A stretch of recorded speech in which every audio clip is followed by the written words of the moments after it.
Hey guys, welcome back to my channel. இந்த வீடியோவில் நம்ம எதை பற்றி பார்க்க போகிறோன்னா, ஹனி பீயை எப்படி அழித்து அதுலேருந்து நம்ம தேன் எடுக்கிறதுன்றதை பற்றி தான் பார்க்க போகிறோம். வாங்க வீடியோக்குள்ளே போகலாம். பாருங்கள், ஃபஸ்ட்டு நம்ம ஒரு கத்தியோ அருவாவோ எடுத்து நல்லா இப்படி கொத்திக்கலாம். அந்த தேனீலாம் வந்துடும். அப்போது இன்னொரு பக்கம் நல்லா புகை, இந்த காஞ்ச இலை, இது வந்து காட்டில் தான் நாங்கள் தேனி அழித்தோம். அங்கே நிறைய இலையெல்லாம் காஞ்சது இருந்துச்சு. அதை வச்சு நாங்கள் புகை போட்டோம். அந்த புகையில் பாதி எல்லாம் போயிடுச்சு. இன்னும் கொஞ்சம் இருந்துச்சு. அது என்ன பண்ணோன்னு பார்த்தீங்கன்னா, திரும்பவும் கத்தியால் கொத்தி புகை போட்டோம். அதுக்கு முன்னாடியே நம்ம என்ன பண்ணணும்னா, ஒரு ஃபுல்லாக கவர் பண்ண ட்ரெஸ் போட்டுக்கணும்.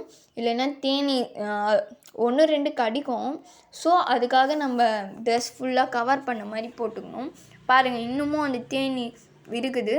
ஸோ நல்லா கத்தியால் இது பண்ணிக்கலாம் புகை போட்டுன்னு. அதுக்கப்புறம் என்னென்னு பார்த்திங்கன்னா, அந்த காட்டிலேயே நிறைய தேன் கூடுகள் இருக்கும். அதில் பார்த்திங்கன்னா நாங்கள் ஒன்று தான் இது பண்ணோம். நல்லா இந்த கத்தியால் நம்மளுக்கு எவ்வளோ வேணுமோ அவ்வளோ அறுத்துக்கலாம். அங்கே தேனி இருந்ததுனால ஹைட்டும் எட்டலை. ஸோ அவ்வளோதான் வெட்டினாங்க. நான் வீடியோ மட்டும் தான் எடுத்தேன். அதுவும் தூரத்துலேருந்து தான் எடுத்தோம். இதுதான் அந்த ஃபுல் தேன். அதில் நாங்கள் வெட்டினது பார்த்திங்கன்னா இவ்வளோ தான். ஆனால் செம்ம டேஸ்ட்டாக இருந்துச்சு. Thank you friends.